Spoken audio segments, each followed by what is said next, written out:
Hi, I'm Izzy, and this is Dizzy Quilts and Sews. In today's video, we are going to piece and quilt block number 9 of your Quilt As You Go quilt sampler, the last block. Next time we start assembling, and this time we're doing a 9 patch, which is very beginner friendly, and we're gonna learn how to quilt swirls. So let's jump into it. All right, so here is the block we are making. This is called a 9 patch block. It is really simple. It's a very beginner friendly block.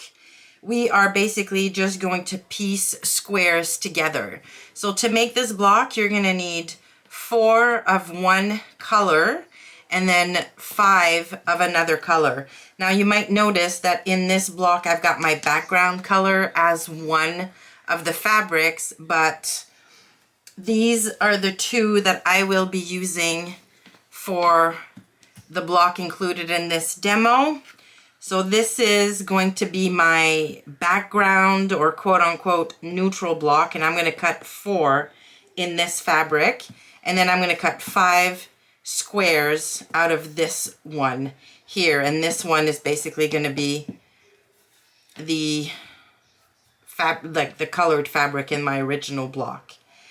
And then of course you're going to also need your 14-inch square of backing fabric and your 14-inch square of batting. Now I wanted to talk to you about the batting piece that I'm using here, because when you're quilting, you are going to end up with scraps of batting. Don't throw these away, because you can use them when you're making small blocks like this, or when you're making mug rugs or anything small. Basically, you can piece together your scrap, your batting scraps. So to make this square here, I basically took 3 smaller scraps, and what you do is you just trim the edges so they're straight and then zigzag them together. So if I bring this closer up here, you'll see that I've got a pretty wide zigzag stitch joining all of my pieces. So if you do this, there's going to be no lumps and bumps. Your piece of batting is going to be very flat, and by doing this I basically made a 14, or in this case probably more like a 15-inch square of batting. So don't throw those batting scraps away. All right, so let's put this aside for now, and we are going to go and cut these 2 fabrics, so one of them into 4 4.5-inch squares and the other into 5 4.5-inch squares. Don't forget to press your fabric flat before you cut into them. All right, so let's go and cut our fabric. Once again, as always, the instructions for cutting your fabric is going to be, or are going to be, in the description box below. So go ahead and refer to those if you need to. I'm also going to link in the description to a video showing you how to prepare your fabric and cut your fabric to get them ready for quilting. So if you need a little bit of a refresher, you can go ahead and watch that video and then come back to this one. So let's go ahead and cut our pieces, and we'll meet back here for the piecing part of it. All right, here we go. I've got my 2 piles. So I've got my 4 4.5-inch squares in this fabric, and I've got 5 of them in this fabric. And now I can arrange them like this. So we've got the 4 corners and the middle. Again, if you've got directional fabric, make sure that all your fabric, or the things on your fabric, are all pointing in the same direction. There you go. So here's our 9 patch block.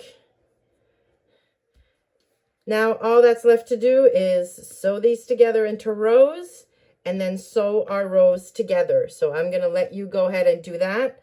I will do that on my end. And then I'll come back here once my block is all sewn together. All right, here's my block. So the point here, or the goal here with this very, very simple block, is to try and make your intersection or your seams here match as close to perfectly as possible, so that you have very nice 90-degree angles at the corners. My corner here is not perfect. It's off by about, I don't know, 1/16 of an inch maybe. I don't care enough to unpick. When this block is quilted and then pieced into a quilt, you're not going to see that my intersection here is a tiny bit off. So I would not worry about that at all. But otherwise, my square is pretty square. So now I'm ready to sandwich this and quilt it. So I'm going to use my backing fabric, which is the same one I've been using since the very beginning of this quilt along. Then I'm going to put my batting on top, and then my beautiful block. I'm just going to make sure that I've got fabric all around. There we go. So now I'm ready to quilt my square. But before we do that, we're going to practice on a piece of paper. So grab a piece of paper and a pen or pencil, and we are going to practice swirls. So the motif or design that we are going to learn today is called swirls. It is typically a pretty dense design because it's not easy to make it very large. So it's going to be okay for a 14-inch square, but this is probably not a design you want to use on a bed-size quilt. So you can use it as a filler, perhaps, in a bigger quilt. So quilting small areas with this, but I definitely would not attempt quilting an entire quilt with just this design. So here's what this looks like. So we're going to start, as we always do, off in the batting. And then we're going to make a swirl like this, and then come back out again, and then go all the way to the side where we hit something. Then we're going to travel a little bit and then start a new one, go in the middle, come back out, and swirl all the way till we hit something. Travel again, then start a new one to the middle, out until we hit something, travel, and then start a new one. So you can mix or vary the sizes, but it's very, very difficult to make really large ones without getting very, very wobbly. All right. Now, if I get stuck in a corner, or if I start going in a direction I don't want to go in, I can travel, throw another ring around my swirl, and then travel and start a new one in the new area. And same thing, I'm going to end here, but if I want to go back over there, I'm just going to travel and start a new ring. And you stitch until you hit something, and whether that's the batting or another swirl, doesn't really matter. It's the same thing. So this one is definitely not the easiest one we've done, but it's definitely doable. Now, remember, you're doing curves again, so check your speed. Make sure your hands match as close as possible the speed of your needle, so you don't get those eyelashes in the back of your quilt, and your tension stays nice and even on the top and bottom. All right, take your time. Try not to make your swirls too small. Like, Try to make them a little bit on the medium size, because if not, you're going to be quilting for hours and hours, even on a 14-inch block. So try to make them, like, try to do 3 or 4 rings around your swirl and then start a new swirl. It's just going to go a lot faster. And what you're after really, again, is the texture. You're not after perfection. All right, so let's go over to the machine and quilt our block. So we are at the machine. I've got my free motion foot. My feed dogs are down, and my stitch length is at a 0 because we are going to control the quilt sandwich. The feed dogs are not going to do anything while we're quilting. I've got my lovely gloves on because they just make it easier for me to hold on to the quilt sandwich. I'm going to start about in the middle of my block, up in the batting. All right, put those out the way. Needle down. Okay, a few stitches in place like we always do.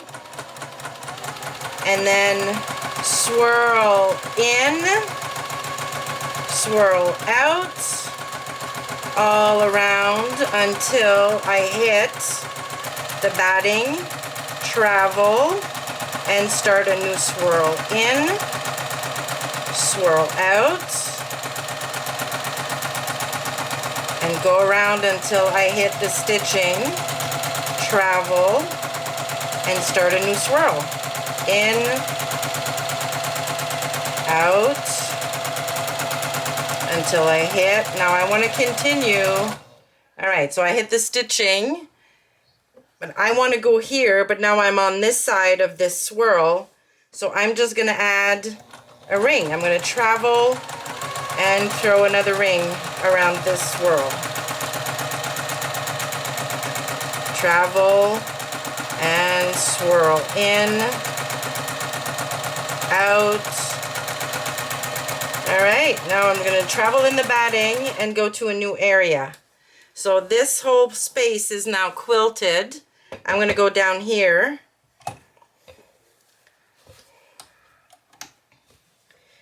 All right. There we go. Swirl in, swirl out.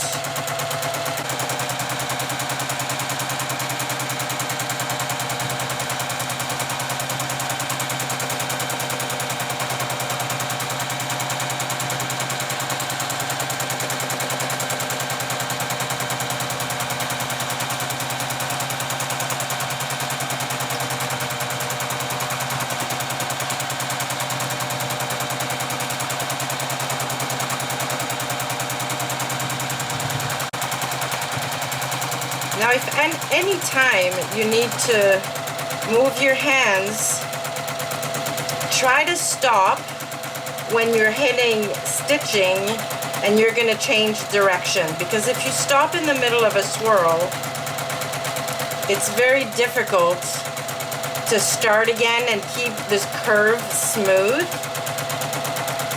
So if I'm going to stop, all right, I just hit some stitching right here. I'm going to stop. Relax my hands, relax my shoulders, reposition my quilt sandwich if I need to, and then start again going in the direction I needed to go into.